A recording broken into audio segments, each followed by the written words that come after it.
మొదటి కొరింథీ 11వ అధ్యాయము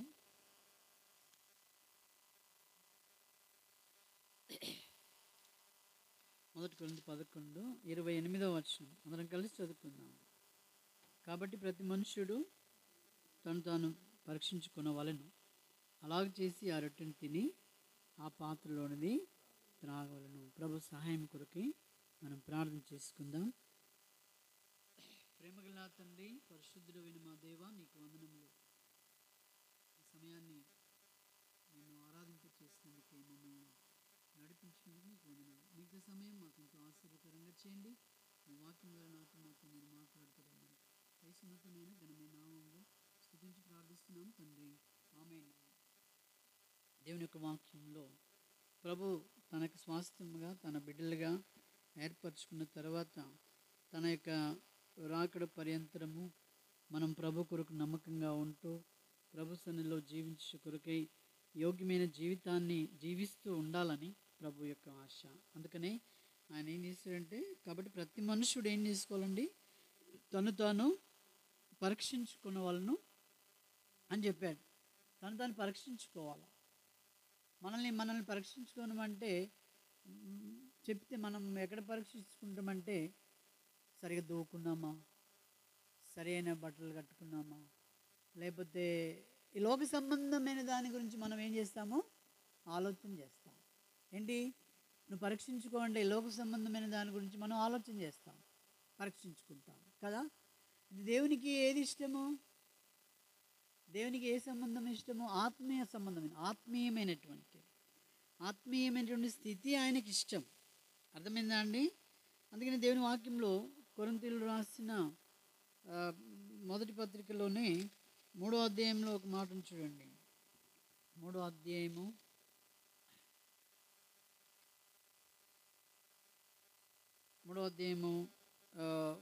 16వ వచనం.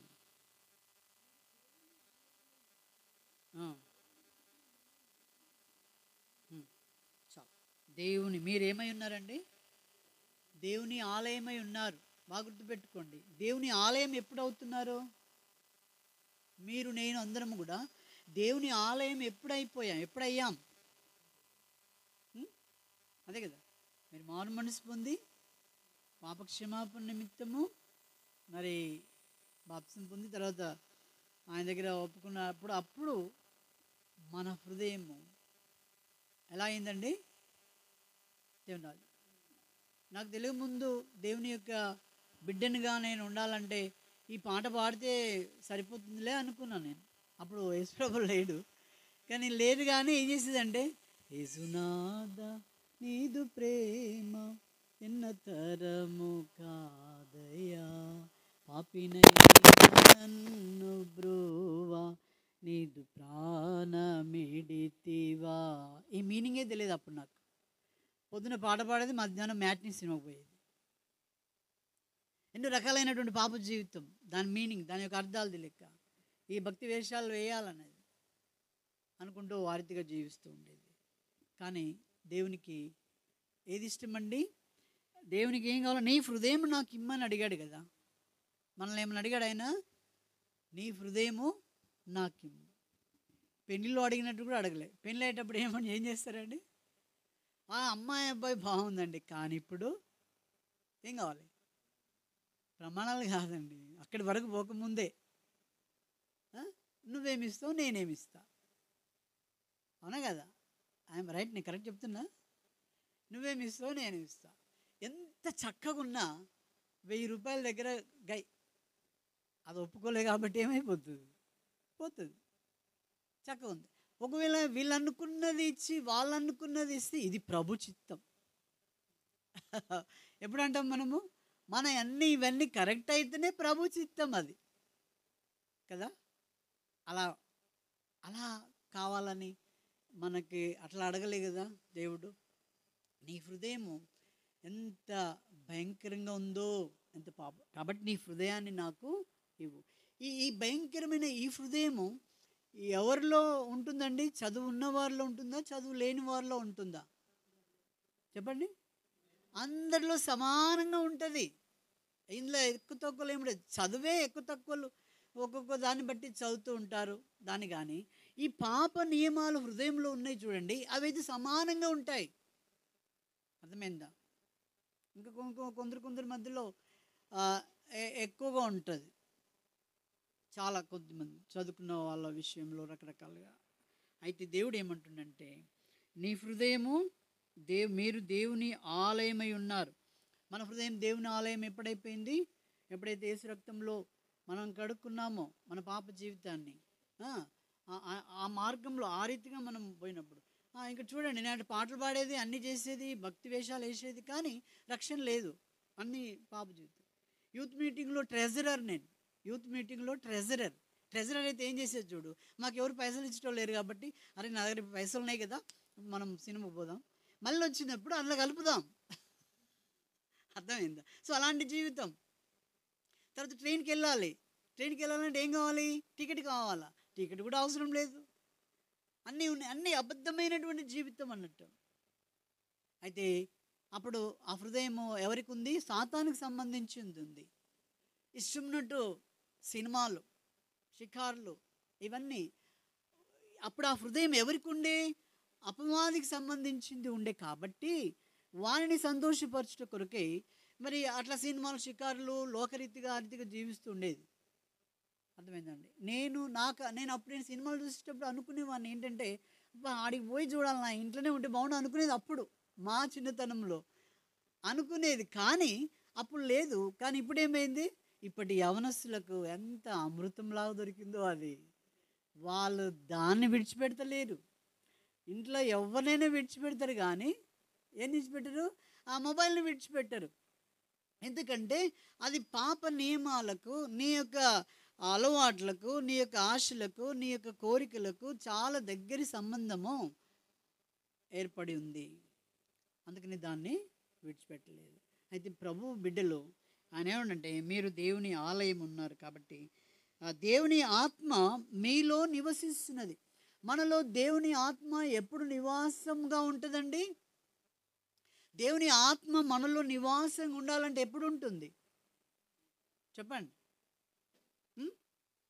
మనలో దేవుని ఆత్మ నివాసంగా ఉండాలంటే ఎప్పుడు ఉంటుంది? అదే కదా అపొస్తలుల కార్యంలో, అదే 2:38 మారు మనసు, పాపక్షమాపణ. అర్థమైందా? తర్వాత నీటి బ్యాప్టిజం అని చెప్పాడు. అప్పుడు మనకి ఏమి ఇస్తా అన్నాడు? పరిశుద్ధాత్మ అను వరం ఇస్తాడు. పరిశుద్ధాత్మ మనలో వచ్చేస్తుంది. అర్థమైందా అండి? యోహాను సువార్త చూడండి.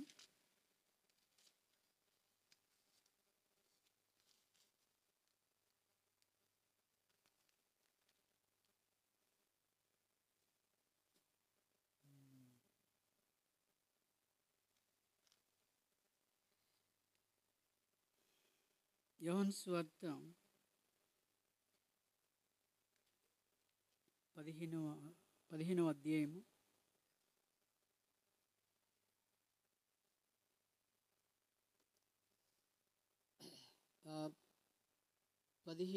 16వ వచనం చూడండి.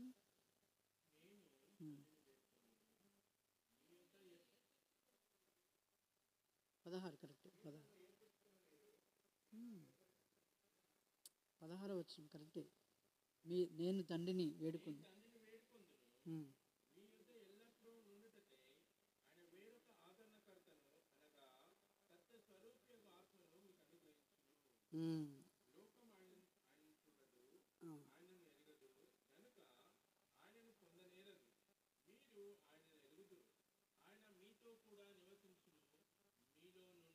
చాలు. లోకం ఎరుగుతుందండి ఈ విషయము. లోకం తెలుసా? ఈ లోకానికి తెలియదు. లోకానికి ఒకటే తెలుసు, కూర్చున్న వాళ్ళని వచ్చి కొట్టడమే తెలుసు, కూర్చున్న వాళ్ళని ఎల్లగొట్టడమే తెలుసు. మీకు ఇంక వేరే ఏదో ఒకటి మీరు చేస్తున్నారనేది తెలుసు లోకం. కానీ మనకేం తెలిసేటిది? మనకు దేవుడు మనకి మీరు ఆయనను ఎరుగుదురు. ప్రభుని వెంబడించే వాళ్ళు ఏం కావాలండి? ఆయన ఎరిగేవారుగా ఉండాలి. మనం ఆయన ఎరిగి ఉండాలి ఇంకా సంపూర్ణంగా. తర్వాత ఆయన మీతో కూడా ఏం చేస్తాడు? నివసించును. ఆయన మనతో ఏం చేస్తాడండి? నివసిస్తాడు. మనతో ఆయన నివాసంగా ఉంటాడు. చూసారా అండి, ఇక్కడ ఏముంది? ఈ ఈ ఈ యొక్క ఇంకోటి ఏమన్నాడు? మీలో ఉండును అన్నాడు కదా. ఈ స్థితి ఆదామవ్వల తోటలో ఉన్నప్పుడు ఉండే అండి. ఇది ఏదైనా తోటలో ఉన్నప్పుడు ఆదామవ్వలతో ఉండే ఆ స్థితి. అర్థమైందా? ఇప్పుడు ఆ స్థితి మనకు ఎలాగిస్తున్నాడు అంటే యేసు క్రీస్తులో మనకి ఇచ్చాడు ఇప్పుడు. అర్థమైంది? ఆయన నమ్మిన బిడ్డలు ఇప్పుడు మనకు ఏర్పడకుండానే ఆయన మనతో ఉంటాడు. మనతో ఎలా ఉంటాడంటే, ఇప్పుడు ఉదాహరణ చెప్పాలంటే తండ్రి కుమార పరిశుద్ధాత్మ అనేది తెలుసు కదా మీకు. తండ్రి కుమార పరిశుద్ధాత్మ అది దేనిగా మనం పోల్చుకోవచ్చు అంటే, ఇప్పుడు మీ దగ్గర కరెంటు వైర్ ఉంటుంది కదా అండి. కరెంటు వైర్ మీద ఏ కలర్ కోడింగ్తో ఆ వైర్ ఉంటుంది? ఏదైనా ఒకటి అది ఏదైనా ఒక కోడింగ్తో వైర్ ఉంటుంది. ఆ వైరు ప్లగ్లో పెట్టినప్పుడు మీరు ఆ వైర్ను పట్టుకుంటారా లేదా? పట్టుకుంటాం. కారణం ఏంటంటే దాని మీద ఏముంది? ఆ ప్లాస్టిక్ వైర్ ఉంది కాబట్టి. చూడండి, బాగా గమనించండి. ఈ వైరు కలర్తో ఉన్నది. దాన్ని తీసి చూస్తే లోపల ఏముంటుందండి? తీగలు ఉంటాయి, కాపర్ తీగలు ఉంటాయి. అర్థమైందా? ఇప్పుడు మరి ఆ కాపర్ తీగలకు ప్లగ్లో పెట్టిన తర్వాత ఆ కాపర్ తీగలను పట్టుకుంటావా? పట్టుకోవు. ఎందుకు? ఏం కాదు కదా, కనబడదు కదా, ఏమి పట్టుకుంటావా? పట్టుకోము. అది ఊరికే పెట్టకున్నా కూడా పట్టుకోనికి మనకు ధైర్యం చాలదు. కారణం ఏంటి? అది బాగా గమనించండి. ఇప్పుడు ఆ వైర్లో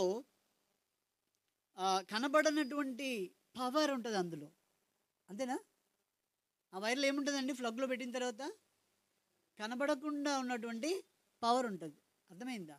కాబట్టి దేవుడు ఈ కలర్తో ప్లాస్టిక్గా కోడింగ్లో ఉన్న చూడండి, దేవుడు అలా ఉంటాడు. కుమారుడు అంటే ఆ వైర్ల ద్వారా వైర్గా మనం పోవచ్చు. పరిశుద్ధాత్మ దేనిగా? కనబడనటువంటిది. ఆ కనబడనటువంటి పరిశుద్ధాత్మను దేవుడు మనలో ఉంచాడు. అర్థమైందా అండి? ఇప్పుడు మీరు బాగా గమనించండి. దేవుని రాజ్యం అంటే ఇక్కడ మనం పోయి ఎక్కడేదో చేసేది కాదు. మనము ఒకవేళ దేవుని రాకడ ఆలస్యమైతే మనం కొనిపోబడితే ఆ మధ్యాకాశంలో దేవునితో ఉంటాము. ఆయన వాళ్ళందరినీ ఏం చేస్తాడు? ఈ లోకానికి తీసుకొని వచ్చి దేవుని రాజ్యం ఈ భూమి మీదనే ఏర్పాటు చేస్తాడు. అర్థమైందా? ఇప్పుడు ఆ దేవుని రాజ్యంలో ఏమి ఉండదు? దుఃఖం ఉండదు, ఏడుపు ఉండదు, ఇవన్నీ ఏమి ఉండవు కదా దేవుని రాజ్యంలో. అర్థమైందా అండి? ఇప్పుడు దేవుని రాజ్యము వచ్చినప్పుడే కాదు, ఇప్పుడే నీకు ఇచ్చాడు. అందుకే నేను ఏమన్నాడంటే ఫిలిప్పీలు రాసిన పత్రికలో మీరు ఎల్లప్పుడూ ఏం చేయమన్నాడు? మనం ఆనందిస్తామా? దేవుని రాజ్యం నీలో ఉంది, నీకు ఇచ్చాడు, కానీ మనం ఆనందిస్తామా? ఎప్పుడు ముఖమే ఏడుపు, దుఃఖము కదా. అది ఇది అన్నట్టుగానే ఉంటుంటాం మనం కదా. అది మనం మర్చిపోతున్నాం. దేవుని రాజ్యాన్ని దేవుడు మనకి ఇచ్చాడు. దేవుని రాజ్యంలో ఇప్పుడు ఉండడం నేర్చుకుంటేనే అప్పుడు ఉంటాం అక్కడ. ఇదే నీకు ప్రాక్టీస్. నిన్ను తిట్టేవారు ఉంటారు, నిన్ను దుఃఖపరిచేవారు ఉంటారు, నిన్ను దొంగిలించి. అందుకని యేసు అదే చెప్పాడు కదా, నిన్ను ఒక మైలు రమ్మంటే 2 మైళ్ళు పొమ్మన్నాడు. ఒక చెంప కొడితే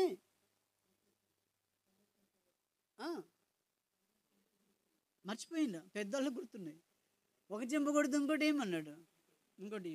ఇంకా రకరకాలుగా చెప్తూ వచ్చాడు. ఎందుకంటే దేవుని రాజ్యం ఇలాగుంటుంది అన్నట్టు. దేవుని రాజ్యము అలా ఉంటుంది. కాబట్టి ఆ రాజ్యము నీకు ఇచ్చా. అందుకనే ఇప్పుడు యేసుప్రభు బిడ్డలు ఎన్ని తిట్టినా, ఎన్ని శ్రమ పడినా, కొట్టినా, చేసినా వాళ్ళు భరిస్తున్నారంటే కారణం ఏంటి? మేము ఈ లోక సంబంధులం కామండి. మేము ఎవరము? దేవుని రాజ్యానికి చెందిన వారము. దేవుని రాజ్యంలో ఏం లేదు ఎదురింపులు, బెదిరింపులు. చూసుకుందామని లేదు. దేవుని రాజ్యంలో ఏముంది? సమాధానము, ప్రేమ, సంతోషము. దాని కొరకే వాదులాట, లాక్కోవడము, ఒక్కించి కాడ కూడా పంచాలతోటి చచ్చిపోయేటువంటి ఈ లోక సంబంధులు ఉంటారు. కానీ మనకు దేవుడు ఏం చేశాడు? ఒక శాస్త్రం ఉంది, అది లోకరీతిగా. ఇసంత రమ్మంటే ఎంత నోటిగా చెప్పేశారు కదా మనకి. అయితే యేసు ప్రభులో కూడా మనం ఆయన దగ్గరికి వస్తే మనం ఎలా ఉండాలట, ఇట్లా ఈ శాస్త్రంకి ఎలా ఉంటుందో అంత సమర్పించుకోవాలి మనం దేవుణ్ణి. మనం ఏం చేయాలండి, అంతగా సమర్పణ కలిగి ఉండాలి. అందుకనే అన్నాడు, ఏమన్నాడు, మీరు దేవుని ఆలయమై ఉన్నారు, దేవుని ఆత్మ మీలో నివసించున్నదని మీరు ఎరుగరా. మనం ఎరిగినటువంటి వారము. మనలో ఏముందండి, లోకము ఆయనను ఎరగలేదు. అదే యోహాను సువార్తలో మనం చూస్తున్నాం. లోకము ఆయనను చూడదు, ఆయనను ఎరగదు, గనుక ఆయనను పొందనేరదు. ఎంత చెప్పాడు చూడండి. లోకము ఆయన తెలుసుకుంటారా? తెలుసుకోరు. అందుకనే నువ్వు యేసు బిడ్డలో ఉంటే వాళ్ళకు ఎక్కడ లేనిటువంటి కోపం వస్తుంది జనాలు కదా. అందుకనే మనము ఏముండాలా, మనం ఎరిగిన వారంగా ఉండాలా. ఇది ఇది ఇది ఖచ్చితంగా కదా. మనం ప్రభును ఎరిగినాం కాబట్టి ఇక ఇక నేను పోతే అటే, ఇక అంతే, అట్లా అన్నట్టుగానే ఉండాలి మనం. అలాగనే మనము ఏం చేయాలి, దేవుని బిడ్డలంగా మనం సిద్ధపడుతూ రావాలి. అర్థమైందా? కాబట్టి అప్పుడు ఆయన మనలో ఉన్నాడు, మీతో ఉన్నాడు, మీలో నివసిస్తున్నాడు. కాబట్టి ఆయన మనల్ని అనాథలుగా విడిచిపెట్టలేదు. కాబట్టి మనం ఏం చేస్తూ రావాలి. ఇంకోటి ఏమన్నాడంటే, అదే కొరింథీయులకు రాసిన మొదటి పత్రిక 3వ అధ్యాయము 17వ వచనంలో ఏమన్నాడండి, ఎవడైనను దేవుని ఆలయమును పాడు చేసిన యెడల దేవుడు వానిని పాడు చేయును. దేవుని ఆలయమును పాడు చేసేటువంటిది మనలో ఉండకూడదు అంటున్నాడు. అర్థమైందా అండి? మన హృదయము ఎవరికి ఆలయం అట? దేవునికి ఆలయం. కాబట్టి దేవుని యొక్క ఇప్పుడు మన హృదయము ఆయన మనకి ఇవ్వమన్నాడు కాబట్టి మనం ఆయనకి ఇచ్చేసినాం కాబట్టి ఇప్పుడు అది ఆయనది. ఆ హృదయం, ఈ హృదయాన్ని మనం ఏం చేయొద్దటండి, పాడు చేయకూడదు కదా. ఇప్పటి యౌవనస్తులు బయటికి పోయి తిని తాగడము అనేది కొంత ఉంది, కానీ అంతకంటే ఎక్కువగా కూడా మన హృదయాన్ని పాడు చేసేది ఏముందండి, మొబైల్ ఉంది. మన హృదయాన్ని, మన సమయాన్ని దొంగిలించేది, మన హృదయాన్ని పాడు చేసేది ఏముందండి, మొబైల్. కాబట్టి మనము చాలా జాగ్రత్తగా ఉండాలి. మీరు మెలకువగా ఉండండి అన్నాడు. మనం ఎలా ఉండాలటండి, మెలకువగా ఉండాలి. మెలకువగా ఉండాలంటే ఊరికే మేలుకుండి మొబైల్ చూడడం కాదు. మొబైల్ బంద్ చేయాలి, పక్కకు పెట్టాలి. మనం ప్రభు వాక్యము, ప్రార్థన, దేవుని సన్నిధిలో గడపడము ఇది చాలా ప్రాముఖ్యము. యెహెజ్కేలు గ్రంథము 3వ అధ్యాయము, యెహెజ్కేలు 3వ అధ్యాయము. నేను ఒక ప్రశ్న అడుగుతాను మిమ్మల్ని. ఈ ఉదయకాలం దేవుని వాక్యాన్ని ఎంతమంది చదువుకొని వచ్చారు? సరిగా నేను చెప్పిన వాళ్ళు మీ చాలా ధన్యులు కదా. ఎంతమంది చదువుకున్నారు? చదవాలి. మన హృదయము దొంగిలిస్తాడండి, ఎప్పటికీ వాడు కాసుకొని ఉంటాడు. ఎవరు? సాతాను. అందుకని 3వ అధ్యాయం యెహెజ్కేలులో చూడండి. యెహెజ్కేలు 3వ అధ్యాయము 2వ వచనం, 3:2.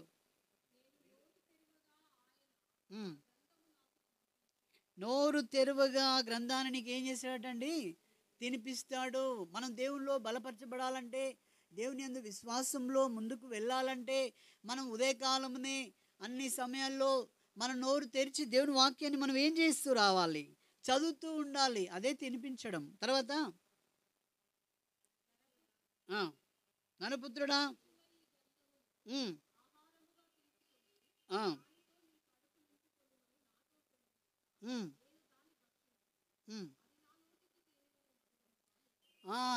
మనకు ఆ వాక్యము ఎలా ఉంటుందటండి, మధురముగా, తేనె కంటే మధురంగా ఉంటుంది. ఎప్పుడు మధురంగా ఉంటుంది? తేనె ఆడు ఉందనుకోండి, నేను ఈడున్నాను, తేనెను చూస్తున్నా, అబ్బా నువ్వు ఎంత మధురంగా ఉన్నావు అంటే, నేను రుచి చూడండి మధురంగా ఉన్నావు ఎట్లా అంటే కదా. ఒక చిన్నపిల్లోడు తల మీద పెట్టుకొని అందులో ఏళ్ళు ముంచి నాకుంటూ వెళ్తున్నాడట. ఒక పెద్ద ఆయన చూసి, ఎందుకు అట్లా చేస్తున్నావు అంటే, నీకు తెలియదు, ఇది నువ్వు పెట్టుకొని చూడన్నాడట. అప్పుడు ఆయన పెట్టి చూస్తే నిజంగా అది చాలా మధురంగా ఉంది. అంటే ఏంటి, ఏముంది అందులో? తేనె ఉంది. తేనెను ఎవరైనా ఇష్టపడరా అంటే, ఈ కాలంలో ఇష్టపడరు. ఎవరు? Sugar patients. ఈ కాలంలో షుగర్ పేషెంట్స్ ఎక్కువైపోయారు. చిన్నతనం నుండే షుగర్ పేషెంట్స్ అయిపోయారు కదా. వాళ్ళకి ఇష్టం ఉండదు అది, ఎందుకంటే తీపి అమ్మో అంటారు. అందుకే స్వీట్ షాప్లోకి పోండి మీరు. లేదంటే ఇది షుగర్ వాళ్ళు తినేటట్టు మేము తేనెతో తయారు చేసాము మంచిగా ఉంటుందని చెప్తున్నారు ఈ మధ్యలో.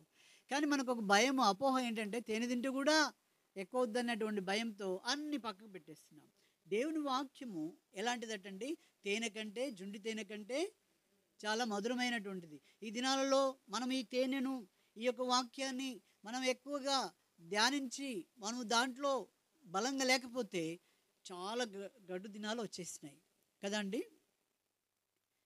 మనకు దేవుని వాక్యము చెప్పలేము ముందు భవిష్యత్తులో ఎలా ఉంటుందో.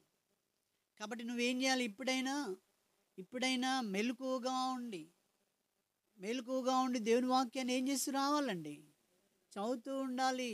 సమయం దొరికినప్పుడు దేవుని వాక్యం చదువు, ప్రార్థన చెయ్యి, ఆయన భుజించు. ఆయన ఎట్లా భుజించాడట, కడుపు నిండా భుజించాడట. భక్షించి తిని అన్నాడు ఆయన, కడుపు నిండా భక్షించి తిని అన్నాడు. మనం ఈ సమయంలో మనం చూస్తే బఫే సిస్టమ్ అన్నం లాగా అన్నట్టు. అది బఫే సిస్టమ్ అన్నంలో ఎట్లుంటుందండి, నువ్వేమో కానీ నేను చేయి పెట్టు అది రాగానే మళ్ళీ దాన్ని తినేసి, కొందరు ఏం చేస్తారు, ముక్కలు తినేసి మళ్ళీ వెళ్తూ ఉంటారు. అంటే ఎలాగో ఆశతో శరీరానికి నువ్వు తింటున్నావు, నీ యొక్క దేవుని యొక్క వాక్యం విషయంలో నువ్వేం చేయాలండి, అలాగూ భుజించాలి. అలాగూ నువ్వు భుజించినట్టయితే నీ హృదయము దేవుని కొరకు ఎలా ఉంటుందండి, అది ఆయన ఆలయమును, దేవుని ఆలయంగా ఉంటుంది. నీలో స్వార్థము, నీలో కోపము, నీలో ద్వేషము, నీలో ఈర్ష్య ఇవన్నీ కూడా పటాపంచలైపోతాయి దేవుని వాక్యం నువ్వు చదవడం ద్వారా. ఈ హృదయం ఎవరిది, దేవునిది. కాబట్టి దేవుని హృదయాన్ని దేవునికి నువ్వు అప్పగించాలి. ఆయనకు అప్పగించాలంటే నువ్వేం చేయాలి, దేవుని వాక్యాన్ని నువ్వు భుజించాలి, ప్రార్థించాలి. అప్పుడే నీ హృదయం నిండిపోతుంది. ఆయన యొక్క హృదయం మన హృదయంలో దేవుని వాక్యం చేత మనం ఏం చేయాలండి, నింపబడాలి. ఈ ఆఖరి దినాలలో మనం నింపబడాలి. ఎవరి మీదికి ఏమొస్తుందో తెలియదు. ఏ పాస్టర్, ఏ విశ్వాసాన్ని ఎవరికి వ్యక్తిగతంగా వాళ్ళకే వస్తుంటుంది. కాబట్టి వ్యక్తిగతంగా మనం ఏం చేయాలి, దేవుని వాక్యాన్ని మనము వ్యక్తిగతంగా తింటూ రావాలి, మనం భుజించాలి. వద్దులే మా ఆయన తింటాడులే నా వంతు కానీ అంటామా శరీర ఆహారాన్ని? ఇది అంటాం. నువ్వు ప్రార్థన చేసుకోయా, నువ్వు పడుకో, నువ్వు చదువుకో, నేను చదువుకోద్ది అంటాం. కానీ భోజనం కూడా అన్నం మనము అంటామా, అమ్మో నీకు లేకున్నా పర్లేదు నేను తింటా అంటాం. అది మనం తినేస్తాం కదా. కాబట్టి మనం సమయం వృధా చేయకూడదు. అందరూ దేవుని వాక్యాన్ని మనము జుండి తినే దారుల కంటే మధురమైనటువంటి దేవుని వాక్యాన్ని మనం ఏం చేస్తూ రావాలండి, ధ్యానం చేస్తూ రావాలి, చదవాలి. నీకు ఇష్టం ఉన్నా లేకపోయినా దేవుని వాక్యాన్ని నువ్వు, ఎందుకంటే దేవుని బిడ్డవు కాబట్టి నువ్వు చదువుతూ రావాలి. కీర్తన 119లో మనకు అన్నీ తెలుసు ఇవన్నీ కూడా. కీర్తన 119లో ఏమన్నాడండి, 119 ఈ వాక్యము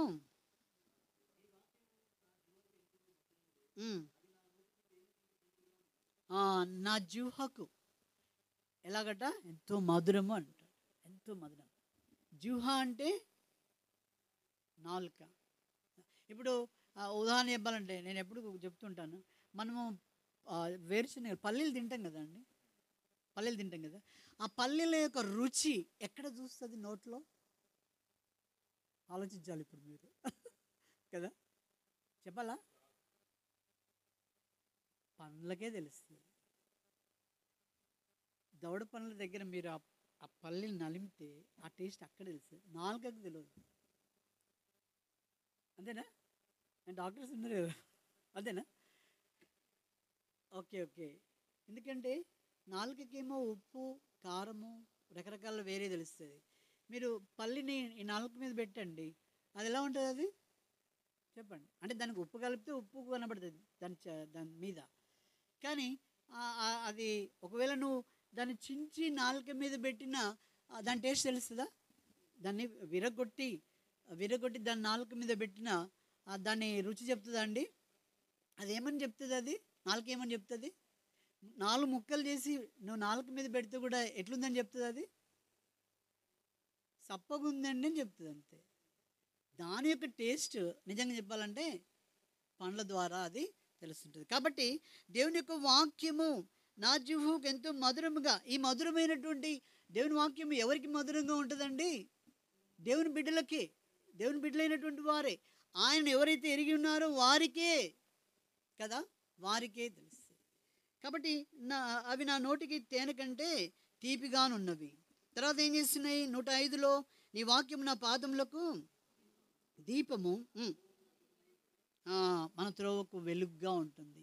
ఇప్పుడు పాప నియమాల్లో, పాప విషయంలో నిన్ను జోలికి పోనివ్వదు. అది వెలుగుగా ఉంటుంది దేవుని యొక్క వాక్యము. కాబట్టి మనం దేవుని వాక్యం మీద మనం ఏం చేయాలంటే, ఇప్పుడు 114లో అన్నాడు,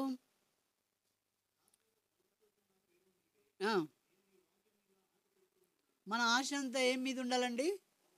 ఆయన వాక్యం మీదనే ఉండాలి. ఇది తిందుమా, అది తాగుదమా, ఇది కావాలా, అది కావాలా, ఇవన్నీ విడిచిపెట్టేదే. ఇవన్నీ గతించిపోతాయి. కానీ దేవుని యొక్క వాక్యం మీద నీ యొక్క ఆశ ఉండాలి. మన ఆశ ఎవరి మీద ఉండాలండి? దేవుని యొక్క వాక్యం మీద. వాక్యం ఎవరు? ఆయన దేవుడే. అంటే ఏంటి? మనం ఎవరి మీద ఆశ పెట్టుకుంటున్నట్టు? దేవుని మీద. మన ఆశ అంతా కూడా ఎవరి మీద ఉండాలో? దేవుని మీద ఉండాలని మరి చెప్తుంటున్నాడు. కాబట్టి ఈ రకంగా మనము వాక్యం గురించి చూడాలంటే చాలా సంగతులు ఉన్నాయి మనకు సమయము బట్టి. కాబట్టి మనము దేవుని వాక్యాన్ని ఎలా తినాలంటండి? ఎస్కేల్లో చూసాం కదా, మనం తెరవాలి. తర్వాత మనం ఏం చేయాలి? భక్షించాలి. ఎట్లా అంటే ఇంట్లో ఒకరిని మించి ఒకరు తినాలి, మనం భోజనం తిన్నట్టు. అంటే మీ వాళ్ళు అలసిపోయి లేస్తారో లేవరో నీకు అవసరం లేదు. నువ్వు లేచి దేవుని వాక్యాన్ని చదవాలి. నువ్వు లేచి ఏం చేయాలి? దేవుని వాక్యాన్ని చదవాలి, ప్రార్థించాలి. నీ ఇంటి వారి గురించి, నీ కొరకు, అన్నిటి కొరకే మనం ఏం చేస్తూ రావాలి? అలాగ చేస్తూ ఉండాలి. నువ్వు తిను. ఎవరు ఎక్కువ తింటే వారు ఆ కుటుంబ జీవితాన్ని వాక్యంలో నడిపిస్తారు. అర్థమైందా అండి? ఎవరు ఎక్కువ తింటే అంటే ఏంటి? అటు మరి తల్లి అయినా తండ్రి అయినా ఎవరు ఎక్కువ తింటున్నప్పుడు వారు దాంట్లో నడిపిస్తుంటారు. కొంతమంది తల్లిదండ్రులు వాక్యం తినని వాళ్ళు, నామకార్థులు ఏం చేస్తారంటే ఆదివారమే చికెన్ మటన్ తీసుకుని వచ్చి ఇది వండి పెట్టమ్మా అంటారు కదా. అప్పుడు ఆమెకు కొంచెము దేవుని వాక్యం తినగలిగిందంటే, అయ్యో ఏంటండి ఈ టైంలో తెచ్చారు, గుడికి పోవాలి కదా అంటారు కదా. అప్పుడు కొంచెం వాళ్ళిద్దరి మధ్యలో ఏం జరుగుతాయి? కొంచెం సంభాషణ జరుగుతూ ఉంటుంది. అందుకనే మీరు అలా ఉండడం కంటే మరి మనం ఏం చేయాలంటే, నీ రుచిని, ఒకవేళ నీవే వాక్యాన్ని భుజిస్తుంటే వాళ్ళకు తినిపియాలి, వాళ్ళకు నేర్పించాలి. ఆ రుచి కలగాలి. అర్థమైంది? అప్పుడు ఏమైందంటే మరి మనము ఇంతకుముందుకు సిస్టర్ గ్రేస్కు క్రికెట్ తెలియపోయేది కదా, క్రికెట్ తెలియపోయేది. అప్పుడు ఏం చేశానంటే ఒక్కొక్క బాల్ ఒక్కొక్క విధంగా చెప్తే, ఇప్పుడు నేను బంద్ చేసిన కానీ ఆమె చూసుకుని మొదలుపెట్టింది అప్పుడు. అర్థమైందా? ఆ తర్వాత వాక్య విషయంలో కూడా అంతేనండి. ఆమెకు వాక్యము కూడా అక్కడే నామకార్థంలోకి వచ్చింది కాబట్టి వాక్యం మీకు తెలియపోయేది. తర్వాత ఏం చేశానంటే నేను చిన్నగా అన్ని విషయాల్లో నేర్పిస్తూ వచ్చాను కాబట్టి అప్పుడు నాకంటే ముందు తను లేచి చదవగలగడం, తను ఆరాధించడం, ఇవన్నీ కూడా నేర్చుకోగలిగింది.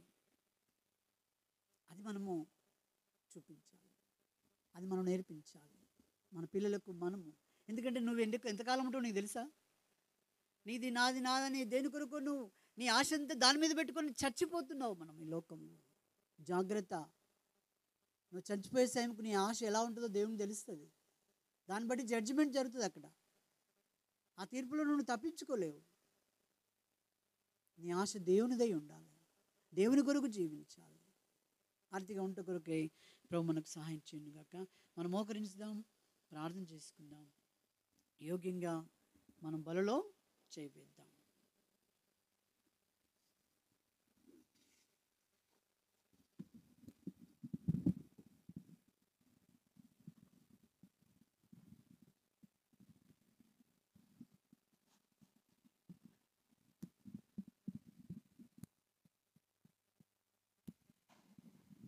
ప్రేమగల తండ్రి, పరిశుద్ధుడైన మా దేవ, నీకు వందనం చెల్లిస్తుంటున్నాం. మమ్మల్ని ప్రేమించి జ్ఞాపకం చేసుకుని మా మీద దయా కనికరం చూపించి మమ్మల్ని రక్షించుకుని నీ ప్రియకుమారుని పంపినారు. నీకు వందనాలు. మాకు జీవాహారముగా నీకు వాక్యాన్ని మాకు ఉంచినారు. దాన్ని మేము భుజించి నీకు సాక్షులంగా లోకంలో జీవించడానికి సహాయపడుతుండండి. వచ్చిన ప్రతి బిడ్డని జ్ఞాపకం చేసుకోండి. మమ్మల్ని ఉంచిన ఈ బలను జ్ఞాపకం చేసుకోండి. యోగ్యంగా బలలో పాలు పొందుటకు మీరే సహాయం చేయండి.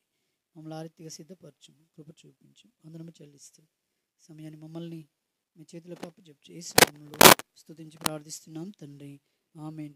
ప్రభువైన యేసు తాను ఎత్తుకొని కృతజ్ఞతాస్తుతులు చెల్లించి ఇది నా శరీరము నన్ను జ్ఞాపకం చేసుకుంటుకై దీన్ని చేయడని చెప్పాను. ప్రేమగల తండ్రి, నీ పాదం దగ్గరకు వస్తుంటున్నాం. ప్రేమించి జ్ఞాపకం చేసుకొని ప్రభువా మరి జ్ఞాపకం చేసుకుని ఇవే దీవించి ఆశించి యోగ్యంగా పాల్పొందుటకు సహాయించి వందనం చెల్లిసి యేసు నామములో స్తుతించి ప్రార్థిస్తున్నాం తండ్రి, ఆమేన్. ఎవరైతే రొట్టెలో పాల్పొందుట కొరకై మీరు సిద్ధంగా ఉన్నారో అటు వారు మీ కుడి హస్తం తలకంటే పైగా ఎత్తి చూపించండి. మీ వద్దకు రొట్టె తీసుకుని వస్తాం.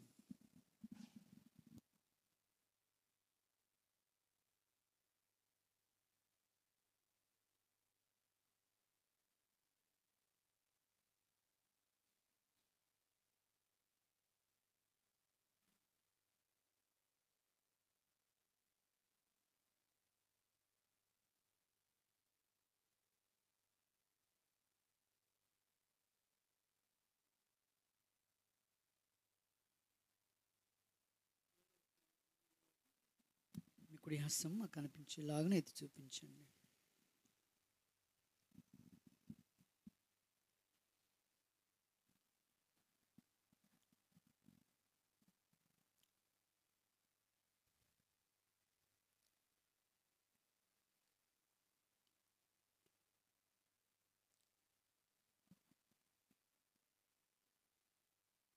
ఆ ప్రకారమే భోజనం వినిపించ ఆయన పాత్రను ఎత్తుకుని పాత్రను రక్తం వలన కృత నిబంధన మీరు దీనిలోని త్రాగునప్పుడల్లా నన్ను జ్ఞాపకం చేసుకుంటుకై దీన్ని చేయడని చెప్పాను. ప్రేమగల తండ్రి, పాత్ర కొరకు ప్రార్థిస్తుంటున్నాం.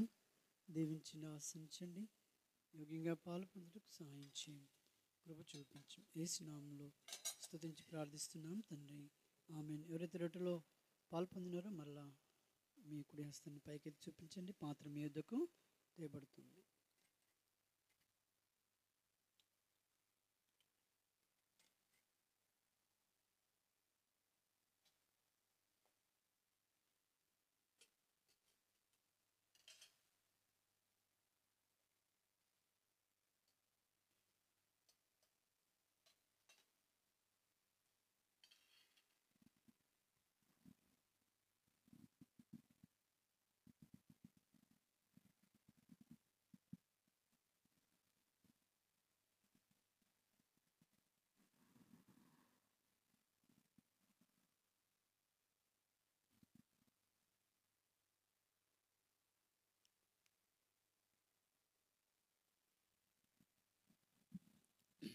ప్రేమగల తండ్రి, పరిశుద్ధుడైన మా దేవ, నీకు వందనం చెల్లిస్తుంటున్నాం. మమ్మల్ని ప్రేమించి జ్ఞాపకం చేసుకుని ప్రభువా మేము పోగొట్టుకున్నటువంటి మీ యొక్క సన్నిధిని, సహవాసమును నీ ప్రియకుమారునిలో మీరు మాకు అనుగ్రహించినందుకై నీకు వందనము చెల్లిస్తూ ఉంటున్నాం. ప్రభువా నీకు వాక్య వెలుగులో మమ్మల్ని మేము పరీక్షించుకొని యోగ్యమైన రీతిలో నైనా మేము జీవించుటకు సహాయపడుతుండండి. నీ యొక్క వాక్యమును ఆధారం చేసుకొని నీ వాక్యమును భుజిస్తూ ఈ లోకంలో ప్రభువా నమ్మకంగా నీ సన్నిధానంలో జీవించుటకు సహాయపడుతుండండి. ప్రభువా కృప చూపించు. ఎంతైనా నమ్మదైన దేవుడు, రాజులకు రాజు, ప్రభులకు ప్రభుడు, నిత్యుడవు తండ్రి, సమాధానకరుడు అయిన గొప్ప దేవా నీకు వందనాలు. మేమందరం కూడా నిన్ను ఎరిగినటువంటి వారము. నువ్వు మాతో ఉన్నావు, మాలో ఉన్నావు, మమ్మల్ని బలపరుస్తున్నందుకే నీకు వందనము చెల్లిస్తూ అయోగ్యుల మమ్మలను మరొకసారి మీరే జ్ఞాపకం చేసుకోండి. ఈ దినము తీసుకుని వచ్చిన ప్రతి బిడ్డను బట్టి నీకు వందనాలు. సెలవులను బట్టి మరి అక్కడిక్కడ వెళ్ళినారు వారందరూ కూడా జ్ఞాపకం చేసుకోండి. వచ్చిన వారిని బట్టి వందనాలు. చిన్న బిడ్డలను, యవనస్తులను, పెద్దలను జ్ఞాపకం చేసుకోండి. మా దేశం కొరకు, మా దేశ నాయకుల కొరకు ప్రార్థిస్తుంటున్నాం. ప్రభువా నీ బిడ్డలపై మీ యొక్క కృప కనికరం మెండుగా చూపించింది. శత్రు పన్నాగం ఎంతో జరుగుతుంది, వాటన్నిటిలో నుండి తప్పించు. తనని పాదం దగ్గుస్తూ నీ రాకడ కొరకే సిద్ధం చేయండి ప్రభువా. మాకు ఇచ్చిన ఈ ఎండ వేడిని బట్టి కూడా నీకు వందనము చెల్లిస్తూ మీరే కాపుదల భద్రత నుంచి నడిపించమని కృప చూపించమని ఇక్కడున్న ప్రతి ఒక్కరిని మోకరించిన ప్రతి బిడ్డని నీ సన్నిధికి వచ్చిన ప్రతి బిడ్డని పేరు పేరు దీవించమని యేసు నామములో స్తుతించి ప్రార్థిస్తున్నాం తండ్రి. ఆమేన్.